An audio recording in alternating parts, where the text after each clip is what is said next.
17 साल की समृद्धि ने छोटी उम्र में ही अपनी मां को खो दिया था। तब से उसके पापा गौतम ही उसकी पूरी जिंदगी थे। समृद्धि के पापा ने कभी भी उसे अपनी मम्मी की कमी महसूस होने नहीं दी, पर उनकी लाइफ में एक दिन ऐसा आया जिसने उनकी जिंदगी ही बदल दी। एक यूजुअल संडे का दिन था।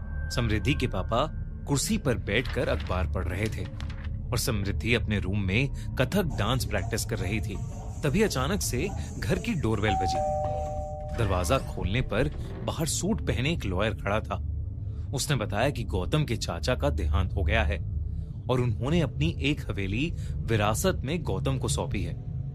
गौतम को यह बात बहुत अजीब लगी, क्योंकि गौतम की अपने चाचा से बिल्कुल नहीं बनती थी और वो करीबन 15 सालों से उनसे नहीं मिला था। पर जब उस लॉयर ने पूरा पेपर वर्क दिखाया तो गौतम को समझ आया कि ये सब सच था। समृद्धि और गौतम को अभी भी यकीन नहीं हो रहा था कि वो इतनी बड़ी हवेली के मालिक थे।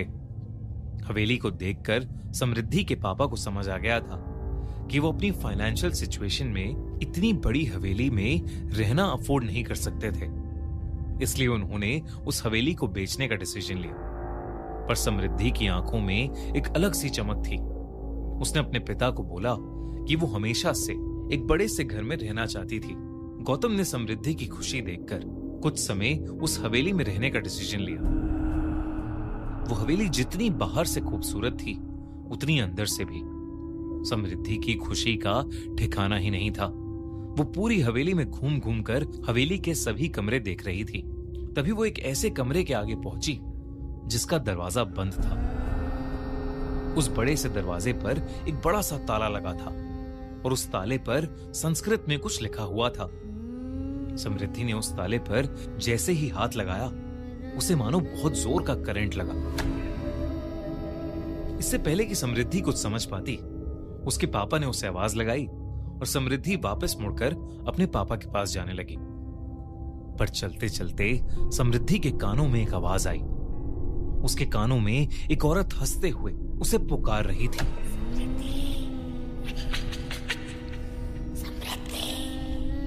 समृद्धि अचानक से वो आवाज सुनकर पीछे मुड़ी, लेकिन तभी वो आवाज आनी बंद हो गई। समृद्धि ने इसे अपना वहम समझा और वो अपने पापा के पास चली गई। उस रात गौतम और समृद्धि अपने अपने कमरे में सो रहे थे, पर तभी गौतम की नींद एक आवाज से खुली। गौतम को पास के कमरे से घुंघरू की आवाज आई। गौतम ने सोचा कि शायद समृद्धि अपने रूम में डांस प्रैक्टिस कर रही होगी, इसलिए वो फिर से आंखें बंद करके सोने की कोशिश करने लगा। पर घुंघरू की आवाज धीरे धीरे तेज होने लगी। ऐसा लग रहा था कि जैसे घुंघरू पहनकर कोई गौतम के पास आ रहा हो। इससे पहले गौतम कुछ समझ पाता, घुंघरू पहने कदमों की आवाज उसके बेड के पास से आने लगी। गौतम तेजी से उठा तो उसने देखा कि कमरे के अंदर कोई भी नहीं था। अब गौतम को कुछ अजीब लगने लगा था। वो उठकर समृद्धि के कमरे की तरफ गया। समृद्धि के कमरे में पहुंचकर उसने देखा कि वो कमरे में थी ही नहीं। अब गौतम को टेंशन होने लगी थी। वो समृद्धि को आवाज देकर पुकारने लगा।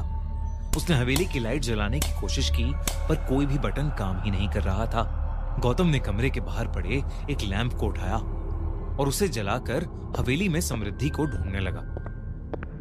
घूमते घूमते गौतम को फिर से घुंघरू पहने किसी के चलने की आवाज आई। गौतम उसी आवाज का पीछा करने लगा। गौतम जितना उस आवाज के करीब जाता, वो आवाज उससे उतनी ही दूर जा रही थी। लेकिन उस आवाज का पीछा करते हुए गौतम ने खुद को एक कमरे के बाहर खड़ा पाया। उस कमरे का दरवाजा खुला हुआ था और उस कमरे के बीचों बीच में गौतम को कुछ ऐसा दिखा जिससे उसकी रूह कांप गई। उस कमरे के अंदर एक लड़की साड़ी पहने घुंघरू डालकर डांस कर रही थी। इससे पहले वो कुछ समझ पाता, गौतम को उस लड़की का चेहरा दिखा और उसका दिल दहल उठा। वो लड़की कोई और नहीं बल्कि समृद्धि ही थी। पर समृद्धि बिल्कुल भी नॉर्मल नहीं लग रही थी। उसने बहुत सारा मेकअप किया हुआ था और वो मेकअप उसके पूरे चेहरे पर फैला हुआ था। उसके बाल बिखरे हुए थे और वो बंगाली भाषा में कुछ गाना गा रही थी। गौतम ये सब देखकर बहुत डर गया और वो दौड़कर समृद्धि के पास गया। उसने जैसे ही समृद्धि के कंधे पर हाथ रखा, समृद्धि ने मुड़कर जोरों से एक चीख मारी और गौतम की छाती पर अपना हाथ मारा। गौतम समृद्धि का हाथ लगते ही कमरे से बाहर जाकर गिरा और उस कमरे का दरवाजा गौतम के मुंह पर बंद हो गया। ये वही कमरा था जिस पर समृद्धि को सुबह ताला दिखा था। गौतम उठकर जोर जोर से उस दरवाजे को पीटने लगा। वो कुछ भी करके समृद्धि को वहां से बाहर निकालना चाहता था। गौतम पागलों की तरह उस दरवाजे को ठोकने लगा। तभी उसे अपने पीछे से एक आवाज आई जिससे वो रुक गया। पापा, आप ये क्या कर रहे हो? गौतम ने जैसे ही पीछे मुड़कर देखा, उसके पीछे नाइट सूट पहने समृद्धि खड़ी थी। समृद्धि ने कहा कि वो अपने कमरे में सो रही थी और उसे जोर जोर से दरवाजा पीटने की आवाज आई, जिसे सुनकर वो वहां आ गई। गौतम को अब भी कुछ समझ नहीं आ रहा था। अगर समृद्धि अपने कमरे में ही थी तो उसे दिखाई क्यों नहीं दी, और उस कमरे के अंदर मौजूद वो लड़की कौन थी? इन सवालों से गौतम का सर फटने लगा था, पर वो समृद्धि को डराना नहीं चाहता था। इसलिए उसने समृद्धि को अपने कमरे में वापस जाकर सोने को कहा। गौतम पूरी रात नहीं सोया। सुबह होते ही वो हवेली के पास एक मंदिर में चला गया। गौतम भगवान में बहुत मानता था और उसने मंदिर में जाकर अपने साथ हुआ पूरा किस्सा भगवान की मूर्ति के सामने बोल दिया। गौतम नहीं जानता था कि मंदिर का पुजारी भी उसकी बातें सुन रहा है।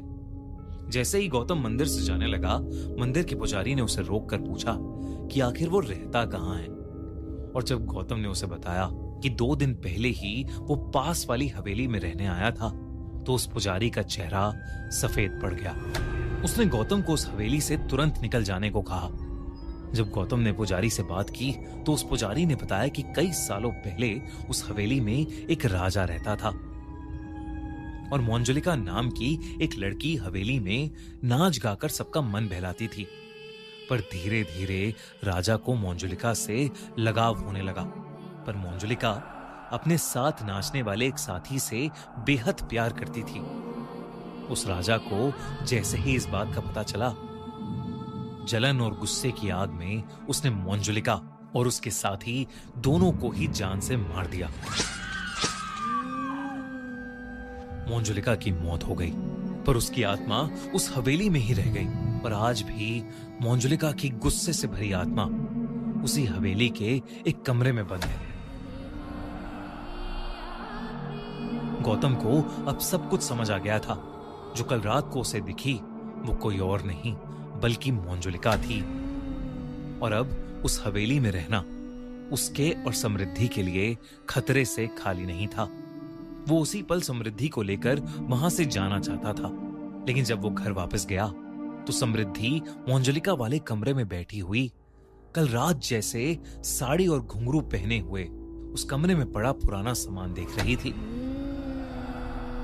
गौतम ने समृद्धि को वहां से चलने के लिए कहा, लेकिन समृद्धि वहीं रुकने की जिद करने लगी। जैसे ही गौतम ने समृद्धि को डांटा तो समृद्धि अचानक से गौतम पर ही हावी हो गई। उसने गौतम को उसकी गर्दन से उठा लिया और बंगाली भाषा में गुस्से से कुछ अजीब सा बड़बड़ाने लगी। कुछ ही पलों में गौतम की सांसें रुक सी गई थीं। वो दर्द के मारे छटपटा रहा था, लेकिन इतने में उस मंदिर का पुजारी कुछ लोगों को लेकर वहां आ गया और उसने तुरंत समृद्धि पर गंगाजल फेंका। समृद्धि ने गौतम को छोड़ दिया और वो वहीं बेहोश होकर नीचे गिर गई। गौतम और उस पुजारी ने वहीं पूजा करके उस कमरे को फिर से ताले से बंद किया और गौतम समृद्धि को लेकर उस हवेली से हमेशा हमेशा के लिए चला गया। उस हवेली को बेचना क्या, उस हवेली के आसपास जाने का भी ख्याल गौतम ने अपने मन से निकाल दिया। समृद्धि को आज भी नहीं पता कि आखिर उन्होंने वो हवेली क्यों छोड़ी, और ना ही गौतम उसे उस हवेली को छोड़ने की वजह बताता है।